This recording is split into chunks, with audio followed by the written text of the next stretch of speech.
And we're back for another episode, the 90th of Michigan Wolverines Live. Welcome in, everybody. I'm John Diadamo, be your host tonight.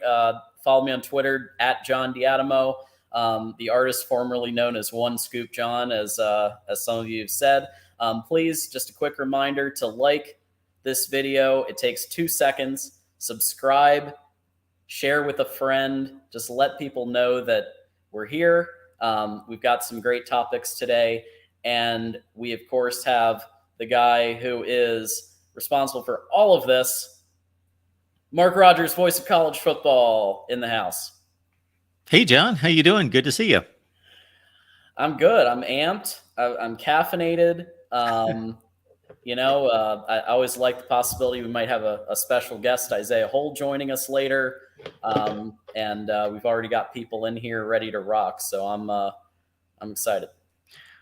I'm hydrated, I will say that, and I've eaten now, which was not the case just minutes ago. So I've eaten for the first time today. So I thought I would be able to make it all the way through the string of shows and then eat late tonight, but no, I had to after hitting the gym. I thought, okay, I'm not going to be able to make it to the finish line. So we got to eat, get nourished, get hydrated, get ready to blast through Michigan, Florida State, and Miami for the next 3 hours. Yeah. And before we go any further, I would like the background on the One Scoop. So if we see you comment in the chats now, we do not see any longer once the One Scoop designation is gone.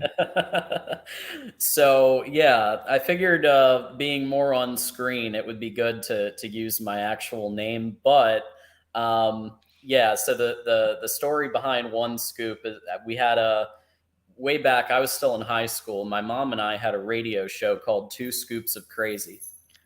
And so we did classic rock, indie rock.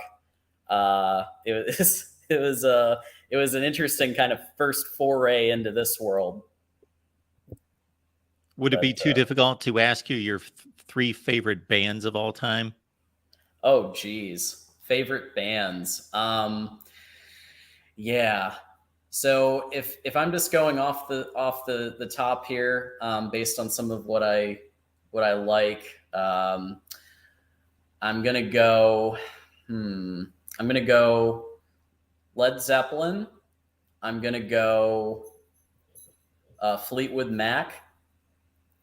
I gotta for individual people, I gotta give Elvis a nod, and some of those folks, definitely. So kind of a mix. I'm kind of all over the place. Well, I didn't mean to put you on the spot because I know one of my best friends, he plays in a band and has for a long time. And he is definitely, he's written for music magazines that he would never be able to answer that question. He would just say, I cannot answer any question regarding who's my favorite because I've got about 50. Yeah, it's tough to narrow it down, but yeah, I'm kind of all over the place. I like some current stuff, but I go from the 50s to current day, all over. But all right, well, something else. So when we were first looking at NIL, when it was first announced that NIL was going to be a thing, and the Supreme Court decision came down, one of the first things that I thought of is I'm still playing NCAA 14 on the Xbox 360, and it's about time to have a college football video game again. And I thought, with NIL, this is going to be possible, because then every player can opt in and potentially get this going. And today it was announced on a bunch of different sites that the EA Sports college football video game is going to allow any Division I FBS player in 120 different schools to be able to opt in to get yourself a facial scan, and basically participate in the profit pool if you've contributed your name, image, and likeness. So yeah, kind of one of the first things I ever thought of when NIL was coming out. I did as well. So this is not a surprise, but it kind of left my radar as we dove into this NIL era. And now that it's come upon us that this deal has been struck, I was like, as soon as you mentioned it to me, because I was unaware until John and I got together right before the show. And I thought, well, this is exactly what I was thinking about at the time that all of this was first a hot topic in college football. Is this is what this was made for. And I don't know what those percentages look like. And I know that there are a lot of players on a lot of teams, but I know that there are also a lot of video games sold. So I would think that this would be quite profitable for college football players. Yeah, and you do have the ability to opt out, and basically in that case, it's I think they just generate like a generic person player in your place. But I would think most would probably say yes, given the fact that they get money. If they're in the game, so it's cool, and it's a way, I think, to actually honor the real spirit of NIL, which is if you have your name, image, and likeness out there, including in a video game, you get a cut of whatever the profits are. In my mind, that's kind of one of the reasons why we have NIL is just like jersey sales and etc. Are video games, especially sports video games, are they just as popular as they've ever been? Well, considering I know that there's a dedicated community that still updates NCAA 14 now, like literally you can fire up your Xbox 360, PS4, whatever it is, and you can download updated rosters. So there's people still playing NCAA 14, and I know that even on Voice of College Football, we have the simulations. And those are all run with NCAA 14 too. So true, it's a thing. So yeah, watch this space, and as more details come out, we'll definitely be talking about it. I think it's a great story. But we'd like to obviously thank one of our sponsors, Aura. Get yourself your 2-week free trial. I'll put the link down here, and I believe Mark is gonna talk about it a little bit in a special video. I'll post it down here. Most of us are on the internet pretty much all the time. It's fun. You get to socialize, you get entertained, and in this day and age, it's pretty much necessary.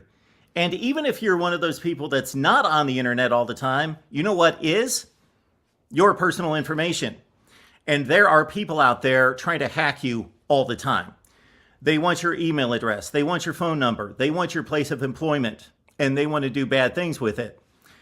There's also fairly legitimate corporations and companies that want your information. They want it for marketing purposes. They're going to buy it, they're going to sell it, they're going to trade it. At the very least, it's annoying to you. It's a nuisance, it's aggravating. Your email gets cluttered up with spam email. You get robocalls all the time. That's at the very least. At the worst, it's a threat to your family, to your friends, to your personal information, to your banking, to your finances, to your security, to your safety, to your identity. It can be pretty serious. This video is sponsored by Aura. I got hacked, and it was pretty obvious. This was about 8 or 9 months ago, and there were red flags all over the place. And I didn't exactly know what to do, but I knew I needed to do something quickly. I mean quickly. I researched 8, 10, or 12 companies immediately. I went all over the place. I asked people. I was online looking for the best company that could serve my needs and secure my information. You know who I found? Aura. And I'm glad I did. It was amazing. I contacted them. They got right back to me immediately. Their customer support is phenomenal. Their customer service is first-rate, friendly. They are detailed. They know what they're doing, and they do it right, and they will protect you. In addition to everything I just mentioned, they've got a password-keeping service. They keep your credit score. They notify you anytime there's a possible data breach. This has happened to me a number of times. I'm getting notifications all the time when there's a possible compromise to my credit score or anything that I don't want. They've got a VPN that will allow you to browse the internet anonymously. It's amazing. And again, customer service support available 24/7. Click the link in the description section below and get 2 free weeks of Aura. Protect your finances, protect your information, protect your privacy, protect your identity. I did, and I'm glad I did. Aura, thank you so much for what you've done for me, and now for my Voice of College Football community. Woo! Every time. It's just like, I'm sold. There it is. Sounds good to me. Yes. And again, it's very, fulfilling to be able to take something I already use and then be able to promote that and have a sponsorship agreement. I have certainly, anytime that I've been approached about a sponsorship, have looked into the company, had several meetings with them to make sure this is something that we want to sponsor here and promote. But in this case, I was already using the product, so that certainly worked. Might as well. Blank Name, thank you for contributing that. I agree. The gameplay on NCAA 14 is probably better than the last 10 versions of Madden. So apparently they're doing a whole new engine just for this college football game. So they're not just going to be like ripping off the Madden one. So we'll see how that goes. We have our special guest here. Isaiah Hole is in the house joining us. Thanks so much for coming in. I know you're a little under the weather, so thanks for braving that and stopping by.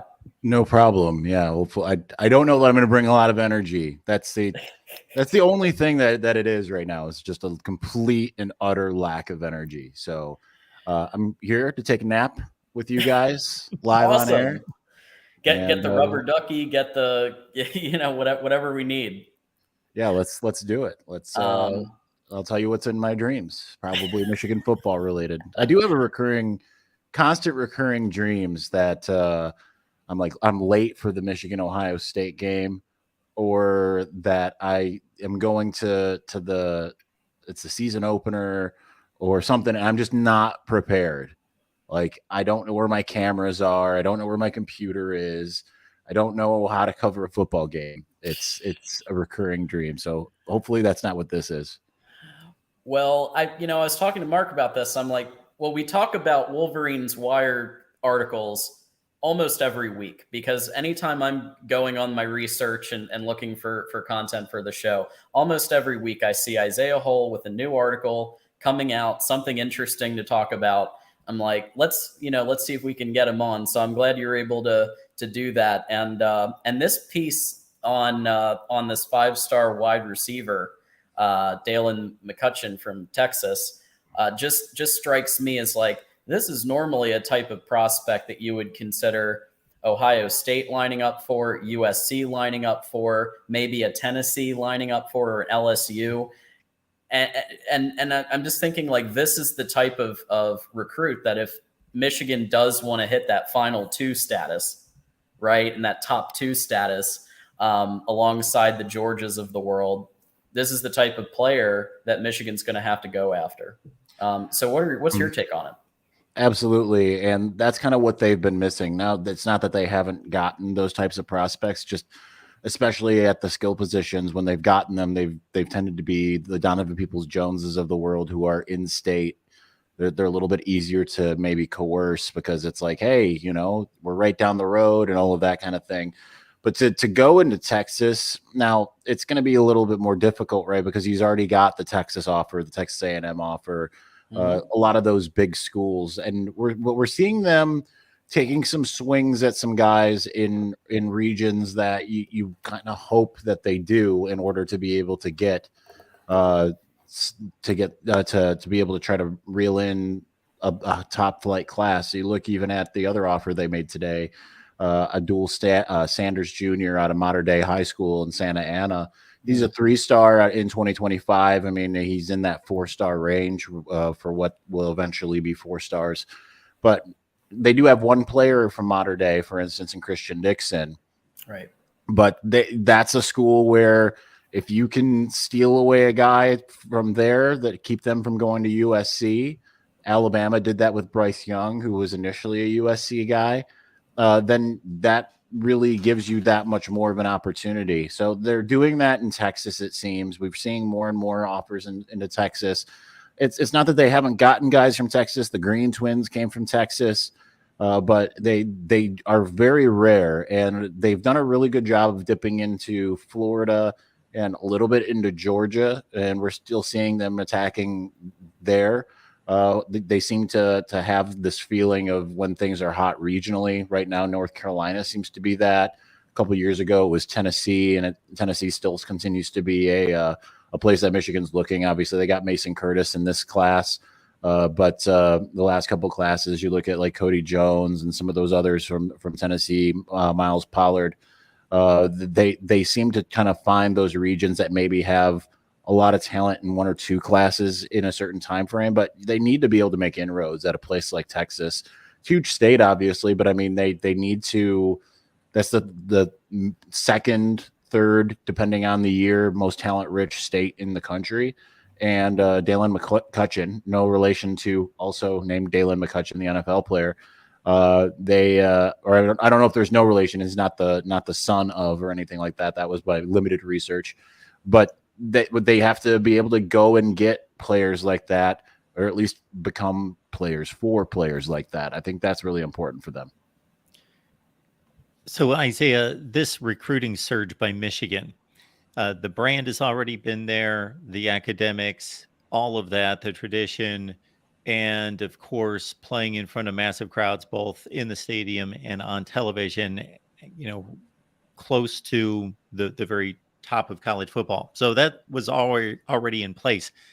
This recent surge in recruiting, do you believe that's strictly a byproduct of winning to the extent that they have the last 2 years, or is there another ingredient that's been added?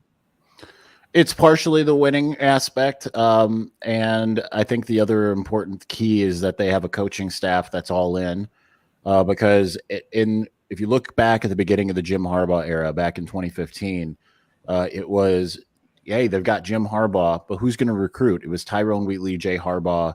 And then in 2016, Chris Partridge was elevated from director of recruiting to being an on-field staff member. But a lot of these coaches that they've had over that time, they weren't avid recruiters. They were more coaches, right? All the way back from, I can't remember his name, the safeties coach they brought in from I think he went to the Dallas Cowboys or came from the Dallas Cowboys, for instance, or Mike Zordich, who's now over at one of the Michigan directional schools. Some of these guys that they had long-term, Greg, really good recruiter when you got him in the room, but he wasn't necessarily avid outside of that, right? Like he was amazing in the room, but he wasn't necessarily keeping on the board in ways that some of these guys do now. Don Brown, not an avid recruiter. Now you look up and down the roster of coaches, every single guy is capable of going and getting a recruit. And that is a huge difference from what we've seen in the past. Now, some might be a little bit more selective. Mike Hart gotten a little flack from some outlets out there that indicated that maybe he was a little bit lazy, but he's a little bit more selective and also knows that he can develop a guy.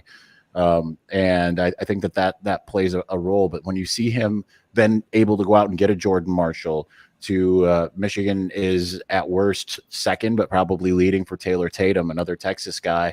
That shows you that Mike Hart, when he finds recruits that he wants, can go out there and get them. But there is not anyone on this current staff that I would say is a guy that's going to hang back. I remember talking to certain people on the coaching staff in years past, and I'd be like, all right, so I talked to this recruit and this is what's going on. And they just kind of be like, oh, okay, my mind's not on recruiting. Whereas now you have a full staff of coaches that recognize that it's crucial. And it's aided even that much more today by the fact that they brought in Bo Schembechler's son, Shemmy Schembechler, who's been a longtime NFL scout, to be the assistant director of recruiting. That helps a lot, right? It's not just because of the name, but really, I mean, the repertoire of what he's been able to do. And the fact that they have a mission now to go out there and make sure that they bring in as many top flight guys across the country compared to before, where it seemed like it was a kind of almost an afterthought, right? It was this mentality of Michigan can recruit itself because of its name and its history. And I think that they've learned that's not really the case in today's college football. Otherwise, I mean, you see a lot of schools able to get some high end players to their campus. Places like Oregon wouldn't exist. I know Oregon's been a really good recruiter over the last 3 decades or so, thanks to the Nike of it all. But the reason why a place like Oregon stays on the forefront, it has less to do with the history and more due to the fact that they offer amenities that recruits want to see. Michigan isn't short on amenities, but if you don't have people willing to tell them, hey, we have the biggest weight room in the country, and show them the things that they get outside of just playing in front of a big crowd, then you're going to really have a hard time bringing them in just to sit there and say, we're a good school. We have the biggest stadium, come and join us. I think that you couple that with the ability to sell it, plus the ability to win, plus the ability to beat Ohio State, which they've done the last 2 years, those things all in conjunction pay dividends. Yeah, I love the fact that you basically hit on almost all of the rest of our topics for today. You just knew, and this was definitely one of them about Schembechler.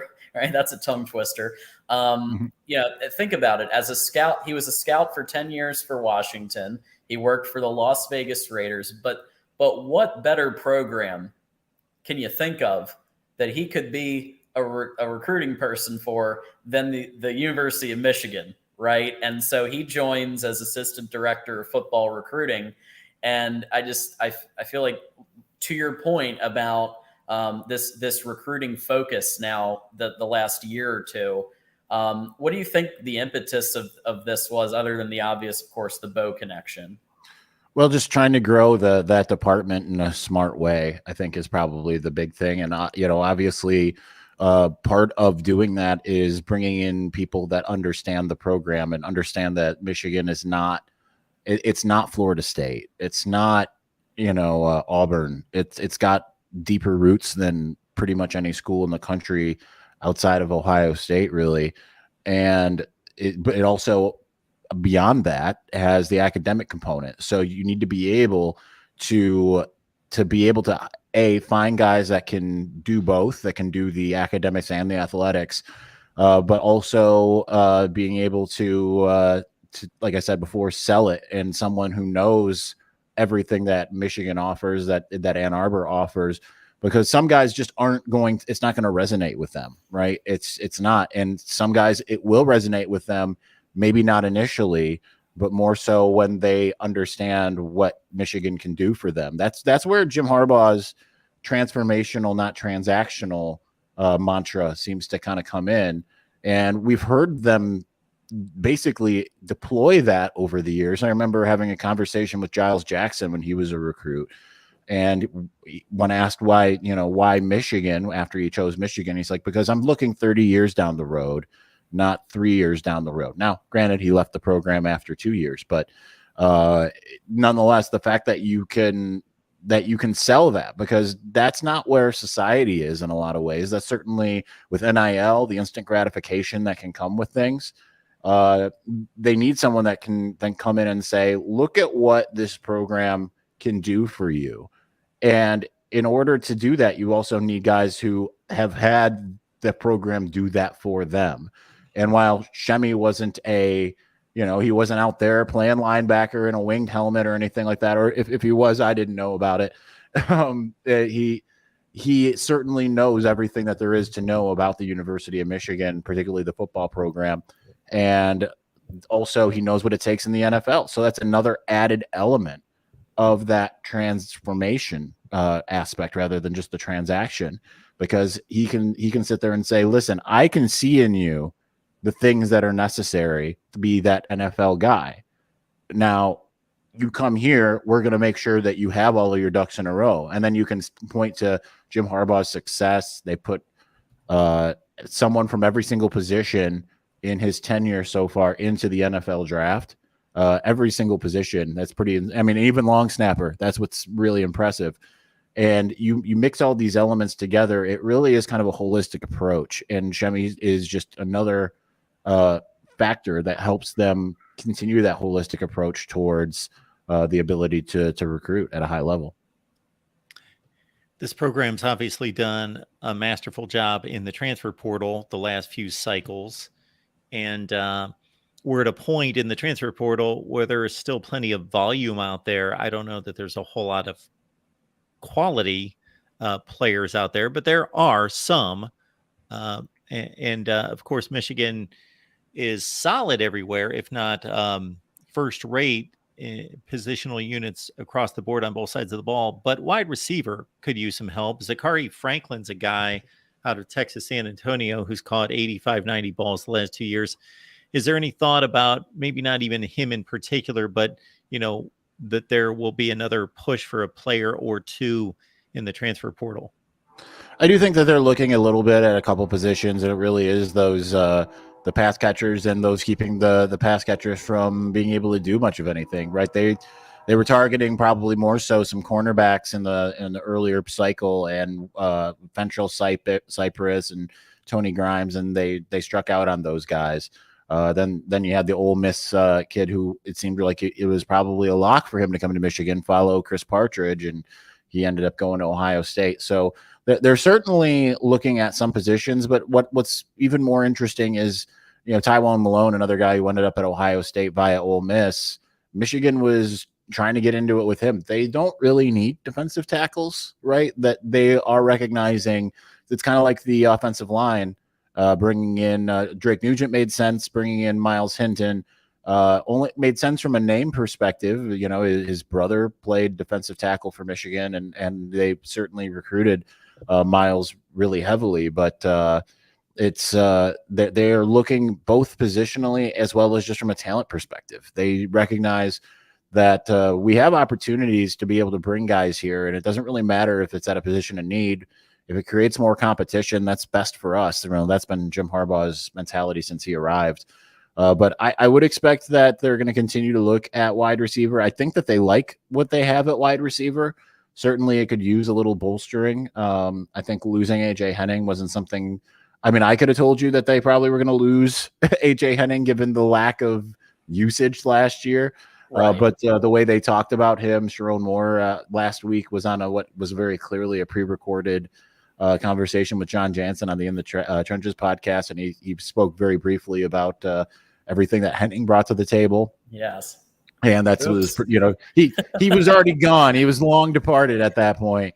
Somebody in the editing room is gonna get a talking to. I think it's the level of you know what, we'll just let that stand. People will understand. Yeah. But I think that they like all those pieces they have. I know they're excited about guys like Carmelo English coming in. And they like what they have in Frederick Moore and Samaj Morgan. But at the same time, honestly, how much can you expect a freshman to step in at wide receiver? It happens across college football. It's pretty rare, though. Usually it's year 2, year 3. I likened it to, I believe it was on Monday's episode of Locked On Wolverines or it might have been on the On 3 podcast. I was on there as well. Nico Collins didn't really, he was a non-factor, non-starter in year 1. And then year 2, suddenly Nico starts bursting onto the scene, best receiver for them, a couple years later. But you usually can't count on a freshman to come in at the receiver position and suddenly light things up. So with that in mind, I wouldn't be surprised if they brought in somebody. I don't know who they necessarily will. I know they tried to throw their hat into the Keon Coleman sweepstakes before he committed to Florida State about an hour ago. But they're certainly looking. I do think that they like Cornelius and Roman Wilson. The problem with liking what you have is we've seen in the last couple of years what injuries can do. Roman Wilson's been injured in week 5 each of the last 2 years. Ronnie Bell goes down in week 1 2 years ago. You don't want to sit there and say, we like what we have, but then just be a freak play away from not having everything you like. You know what I mean? So I'm sure that they're going to continue there and continue on looking at corners. Again, they like what they have at corner, but they don't have an absolute sure thing opposite Will Johnson at the moment. They think Amarian Walker can get there. The good thing for them on really both sides of the ball is the schedule. They don't really run into anyone on the schedule this year until mid to late in the season that is going to give them any problems. They can afford some growing pains. But nonetheless, you don't want to have to go through that.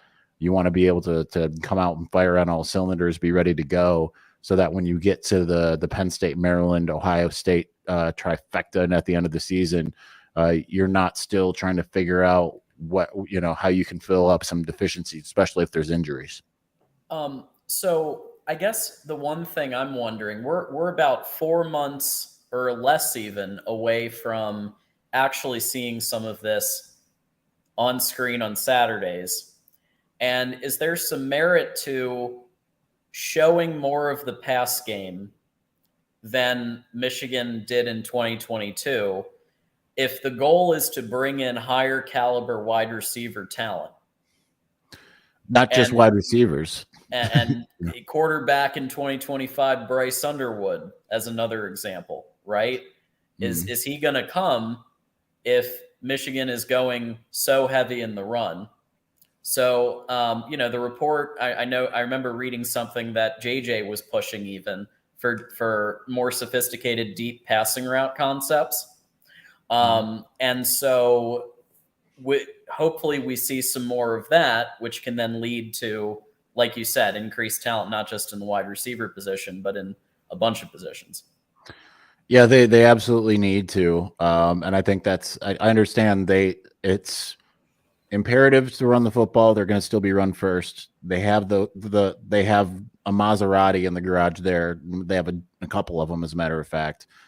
But you also have one at the quarterback room, and it's one of those things where if you've got three in the race, try to win it with all three. You know what I mean? Like just because you have two that we can win with these two Maseratis, but we have another one back there that in the quarterback, and we don't necessarily need to win it that way. Well, eventually, you're not going to have any of those in the garage, and then you're going to have a hard time procuring another one. So I fully believe that, yes, in order to get the receivers, but probably more so to get Bryce Underwood, like, okay, you got Jaden Davis in the class. Cool. That sets you up potentially for a while. But when you got a guy that's 10 miles away from Ann Arbor, like literally, right? Belleville, I lived in Belleville when I went back to Michigan after dropping out for a while. It's a 10-minute drive. You got a guy 10 minutes away. You got to be able to get that level of talent to your school, right? Like if there was a 5-star quarterback in Columbus, Ohio, or let's say Dublin, Ohio, there's no way they're not going to Ohio State. Ohio State's not going to let them get away. If there's one that's 10 minutes away from Tuscaloosa, 10 minutes away from Athens, they're not going to go anywhere else. And for Michigan, it's not just the winning the battle of being able to go and get that high-level quarterback, but it's also a perception thing to be able to get the guy that's number one in the country, right? So that is crucial for them. And it's very crucial that they do the things, because you can't sit there and say, well, when you come, we'll change things. Well, guess what? JJ McCarthy is fully capable of doing what a high-level quarterback can do. You put him in the right system.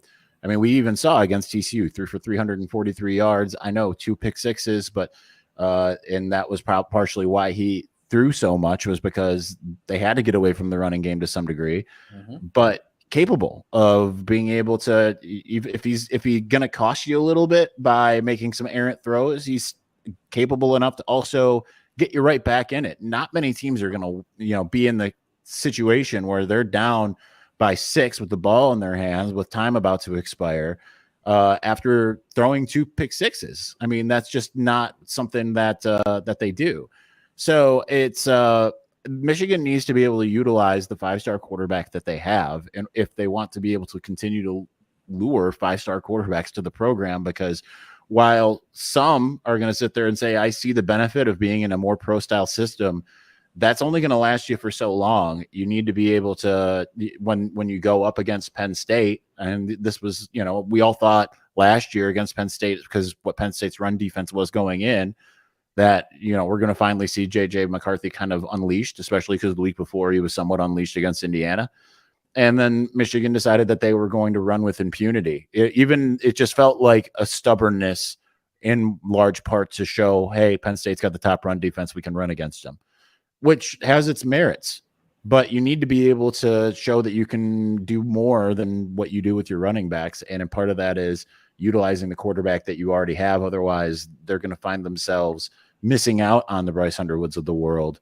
And then you just end up with game managers from there on in, because you're not going to be able to convince anyone that watches any of these kids now that are, coming to the games and tuning in, that they're going to get utilized. That's the same thing with wide receiver. And you know what, back in the day, I remember in the Urban Meyer era, I know we talk about Ohio State a lot. Maybe it's because I'm talking to you, Mark, but it happens on the Ohio State show too. So these two are forever linked. But I remember in the Urban Meyer era, when he was starting to try to build his thing, it was more about getting the running back and the H back, right? Like that was the more premium. Yes, they were getting the quarterbacks and everything, but the talk around the Michigan end on that, whenever a higher end wide receiver would commit or was just looking at going to Ohio State, even when like Donovan Peoples-Jones was strongly considering Ohio State, it was, well, I hope you enjoy blocking for those wide receiver or for those running backs and everything. And Michigan's kind of in that same boat. Michigan needs to be able to find a way to get some of those, to get all those pieces together so that they can open it up in order to take that next step. That doesn't mean getting away from running the football. But the last thing that I need to mention about that is when you look at teams that win the national championship, if you exclude a lot of the earlier Alabama portion in the last 15 years, but really in the last like 6-7 years, teams that have won the national championship have been able to pass the ball at a much higher clip than what Michigan's tried to do. Now, there is something to be said about zigging when everyone else is zagging, but if you look at what teams are, even Georgia has been able, especially this last year, Stetson Bennett threw for 3,500 plus yards, right? That's what, no one would have thought that of the former walk-on that seemed like a game manager. That's how Georgia is able to get a Dylan Raiola, and granted they had a Justin Fields on their team, but they were stodgy for a while and stuck with Jake Fromm and lost Justin Fields, and they needed to build out their defense in order to get to this point where they can do multiple things. Michigan likes to say it can do multiple things, but you need to be able to show you can, especially because what number one quarterback in the country is going to want to come if you're just going to be taking a back seat to whoever is the tailback, and you may or may not get drafted, right? So that it's pretty crucial for Michigan to change the narrative there. Yeah. So. Sorry, go ahead. I was just going to say, Isaiah, for you, is it sheer just number of pass attempts, or is it beyond that?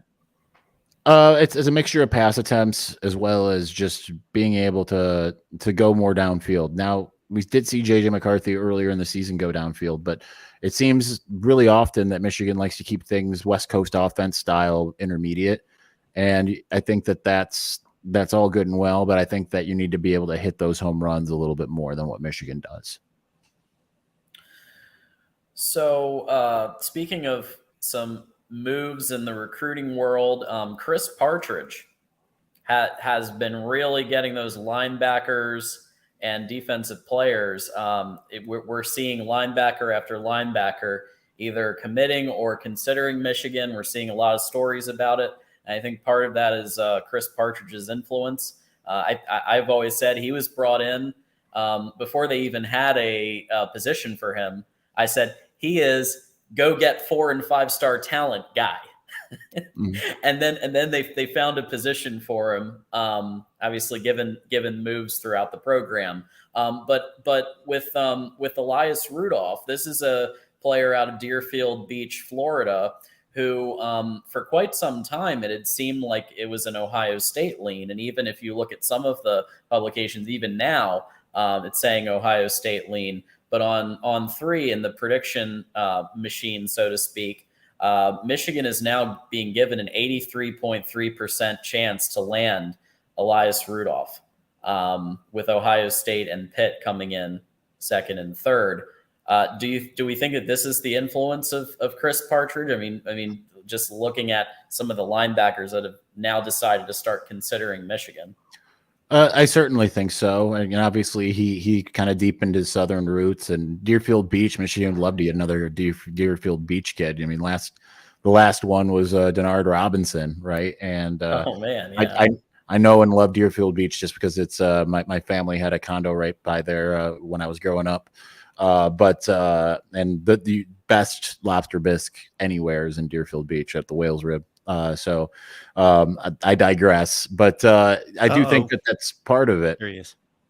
I do think it's part of that is being able to for Partridge to be there now. That is one of the things that I think has been missing in Michigan recruiting is being able to get more high level linebackers. Now they get one every now and again, right? They got Junior Colson, but even Devin Bush wasn't like a high end considered to be like a 5-star guy. I know that was how Michigan fans treated it, especially considering he seemed like he would be a Florida State lock due to his father and everything. But I mean, he was like a 4-star on most sites, a 3-star on one, but he was like more of like in the 300s, and then he played like a 5-star, right?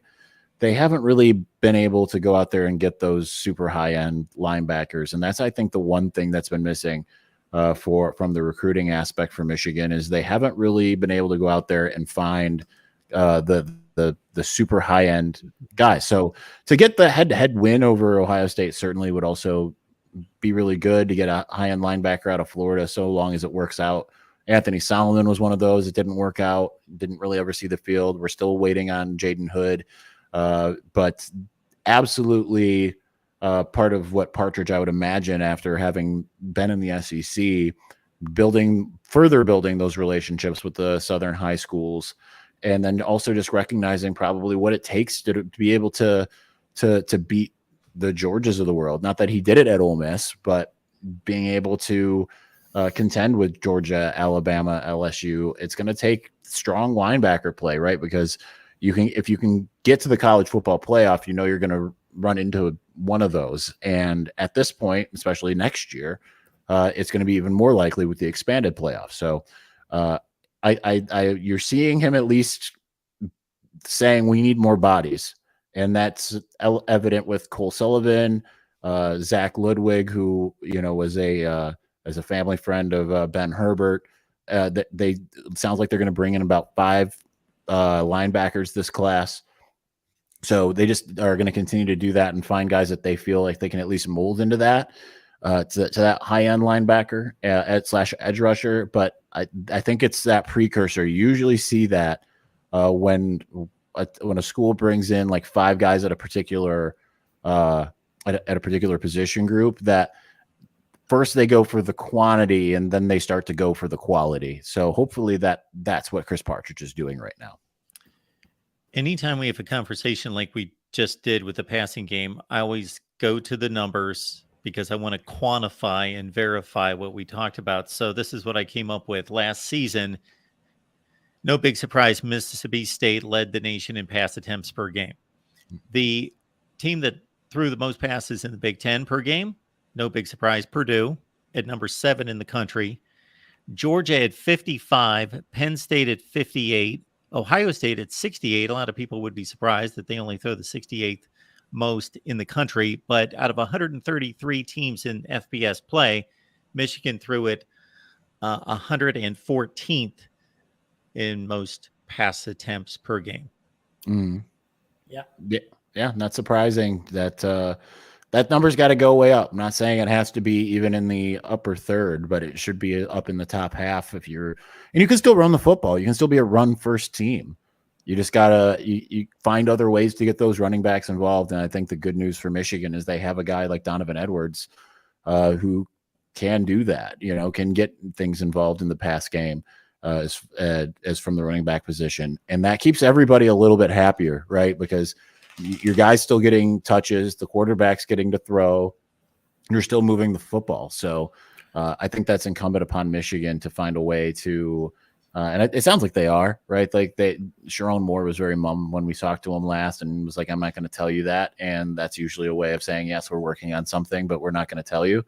That would be the kind of crucible to being able to really push things forward in the pass game and to move things forward. Because like I said earlier, even though Georgia is run first, they can certainly throw the football, right? The teams that can throw the football and do throw the football are the ones that are going to win national championships. And again, just to underline, Ohio State 68th in the nation in pass attempts per game. Most people would have guessed much, much higher in the pass attempts per game, but they're also top 3 in the nation in pass efficiency and explosiveness. So the effectiveness of the passing game, to your point, Michigan probably does need to throw it more. But then again, I'm talking about the team that went 13-1 and won the Big Ten championship the last 2 years. But yeah, to reach that next level, throw it and throw it more effectively. But they don't have to go crazy. Yes, they can still be run first. But, all those elite teams, those other elite teams were only top 70 in the country in pass attempts. But that's still a good leap, 40, 50 spots ahead of Michigan. Well, the key part of it is it's the same thing as JJ's ability to run the football. It did for them, at least early on in the schedule, is it keeps teams honest. And honestly, it allows you to run the football more, right? Like that's why when you see, like, it's not like Ohio State, even under when it was Dwayne Haskins throwing the football and they were, he threw for 5,000 yards. It wasn't like Ohio State couldn't run the football. Ohio State was very good at running the football. It opens up more opportunities to do exactly that when you're able to pass more. And when you have not only the 2 backs that Michigan has, you have a quarterback in JJ who can run the football with his legs as well. Then if you're passing, it opens it up even more to be able to run, because now teams don't really know what you're going to do on any given play, and they don't know who's going to get the ball, and they have really no way of defending it, especially if you're including a lot of RPOs in there, because then suddenly they if they sit there and say, we're going to do everything we can to stop this, kind of like Ohio State did to stop the run against Michigan, then you can pass over their heads, and Michigan's cognizant of that. They're fully aware. But I just think it needs to be something that they do more often, instead of just being like, okay, I think last year they did get into this, we know that Blake Corum could win a Heisman type mode. And I think that was what they tried to do. And certainly if he didn't get injured, it very well could have worked. But I think that they need to highlight some other players as well, because I think Blake Corum's shown what he can do. And I think that it's time to show what JJ McCarthy can do. And on the defensive side of the ball too, obviously we know that that Minner has proven himself as in his own right, taking kind of the bones of what Mike McDonald did in 2021 and expanding on that. And I would argue creating more of a systematic approach. Whereas, I think in 2021 he had to McDonald had to patch over some stuff and kind of put the emphasis on Hutch and Ojabo. And then in 2022, it definitely felt more of like a systematic approach. And you saw Michael Barrett contributing and Junior Colson contributing to the stat line quite a bit. Cole Sullivan is somebody who obviously Michigan picked up. And our buddy Antoine always talks about, don't listen to the stars, watch the film. And so I went on Huddle and I looked at some film of Cole Sullivan. And this guy looks like a real impact player, and somebody who's probably underranked as a 3-star, I think. What do you think about Cole Sullivan, that pickup? I didn't really watch the Huddle, so I couldn't tell you 100% on that. But what I can tell you what I do is I don't watch the stars as much as I watch the offers, right? And yet, he's had some pretty good offers, right? When Notre Dame's involved and Wisconsin. Usually, and now Wisconsin's not necessarily going to be involved on like all the high level guys, but that's usually a pretty good indication. Notre Dame, Wisconsin, some of those regional powers. It's kind of like, it reminds me of Miles Pollard or Jaden McBurrows. I know those are both cornerbacks from the South, but they were both 3-stars. But then you looked at their offer sheets and you saw that they had other high end schools. That's kind of usually a pretty good indication. If you're a 3-star and your only offers are Akron and Austin P and Old Dominion, then there better be some development involved, right? But if you're or you better have been like in the situation, like I remember when Michigan was recruiting Hassan Haskins. They had told me very specifically, like, don't talk about this kid if you can help it, because we're trying to keep him so under the radar, because we want to make sure that he ends up in this class. Like he wasn't even committed yet. It was just a matter of they had just offered him and they were like, we just want to keep him under wraps. So it better either be kids under wraps because no one really saw him, or it's a situation where they have the offers to show that they're doing something. I think like Manuel Beagle is obviously like one of those ones that they offered and they saw. They're like, we're going to keep him under wraps type, right? And I mean, granted, he was a foreign born, and Brandon Collier does a great job with PPI recruits over in Europe. But Cole Sullivan certainly had the offers that make you say, okay, this kid is not just a 3-star. He's someone that the schools want. Notre Dame, Miami, Michigan State. Yeah, exactly. So that's what I look at more so than anything, because if you're a 3-star and you have those schools in conjunction with one another, right? Like you're not just looking strictly at like, okay, one school has offered, right? If just Michigan State's offered or just Miami's offered, it might just be that they're in that same, like, oh, we can develop this guy. When you've got everyone else kind of going in on him, then that's kind of evidence that everyone's seeing the same thing that maybe the recruiting services aren't seeing. So you have to kind of, with the stars and all of that, you have to balance, right? Like I was at 24/7 Sports for 3 years, but it's one of those things where everyone pats themselves on the back, particularly at national championship and NFL draft time. They're like, look at how many of these 5-stars ended up being drafted. All right, well, you also missed really heavily on some of these guys that were not on your radar at all. So you have to kind of have a balance. Are the 5-stars likely to pan out? Absolutely. But just because a guy's a 3-star doesn't mean that he's destined to just be a dude that occasionally comes in and does something or does nothing at all.